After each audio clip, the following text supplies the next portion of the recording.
Los Angeles এক স্বপ্নের শহর, যেখানে হলিউডের ঝলমলে আলো আর সাগরের শান্ত ঢেউ মিলে তৈরি করে এক অসাধারণ পরিবেশ। কিন্তু এই স্বর্গীয় শহরেও মাঝে মাঝে নেমে আসে নরকের ছায়া।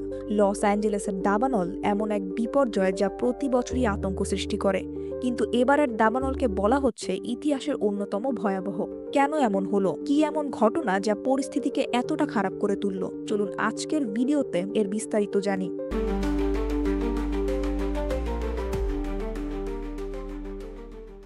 মাইলের পর মাইল ভূমি পুড়ে ছারকার হয়ে গেছে লস অ্যাঞ্জেলেসে। 10,000-এর বেশি ঘর ধ্বংস হয়েছে, মৃত্যু হয়েছে 11 জনের, এবং মৃত্যুর সংখ্যা আরও বাড়তে পারে বলে আশঙ্কা করা হয়েছে। ক্ষতির পরিমাণ ইতিমধ্যে $8 বিলিয়ন। দাবানলের ভয়াবহতার পেছনের সবচেয়ে বড় কারণ হলো দীর্ঘস্থায়ী খরা। দক্ষিণ ক্যালিফোর্নিয়ায় বছরের পর বছর পর্যাপ্ত বৃষ্টি হয়নি, মাটি শুকিয়ে গেছে, গাছপালা হারিয়েছে তার আর্দ্রতা, ফলে সামান্য একটু আগুন দ্রুত ছড়িয়ে পড়ার জন্য যথেষ্ট। লস অ্যাঞ্জেলেসে অক্টোবর থেকে মাত্র 0.4 সেন্টিমিটার বৃষ্টি হয়েছে। এর সঙ্গে স্যান্টা আনার ঝোড়ো বাতাস, যার গতি ঘন্টায় 60 থেকে 80 মাইল, দাবানলকে আরও তীব্র করে তুলেছে। বৃষ্টির অভাব ও তাপমাত্রা বৃদ্ধির কারণে দাবানলের ঝুঁকি ব্যাপকভাবে বেড়েছে। বিজ্ঞানীরা বলছেন জলবায়ু পরিবর্তনের দীর্ঘস্থায়ী প্রভাব দাবানলের বিস্তারকে আরও বাড়িয়ে তুলছে।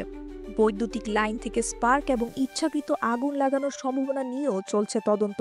লস অ্যাঞ্জেলেসের জনসংখ্যা প্রতিনিয়ত বাড়ছে, অনেক বসতবাড়ি বনাঞ্চলের কাছাকাছি গড়ে উঠেছে। বনাঞ্চলের সঠিক ব্যবস্থাপনা ও নিয়মিত পরিচর্যার অভাব দাবানলের নিয়ন্ত্রণকে আরও কঠিন করে তুলেছে। বন পরিষ্কার না করার কারণে শুকনো গাছপালা দাবানলকে আরও ইন্ধন জুগিয়েছে। 1,53,000 মানুষকে ঘর ছাড়তে হয়েছে এবং আরও 1,66,000 মানুষকে সতর্ক করা হয়েছে। অনেকেই এক কাপড়ে ঘর ছাড়তে বাধ্য হয়েছেন। এই দাবানলের ঘটনা আমাদের জন্য একটি বড় শিক্ষা। বনাঞ্চল পরিচ্ছন্ন রাখা, জলবায়ু পরিবর্তনের বিরুদ্ধে লড়াই করা এবং নিরাপত্তা ব্যবস্থা উন্নত করা অত্যন্ত গুরুত্বপূর্ণ। আমাদের সকলের সম্মিলিত প্রয়াসই ভবিষ্যতে এমন ভয়াবহ পরিস্থিতিকে এড়াতে পারে। Fatema Akter, channel today.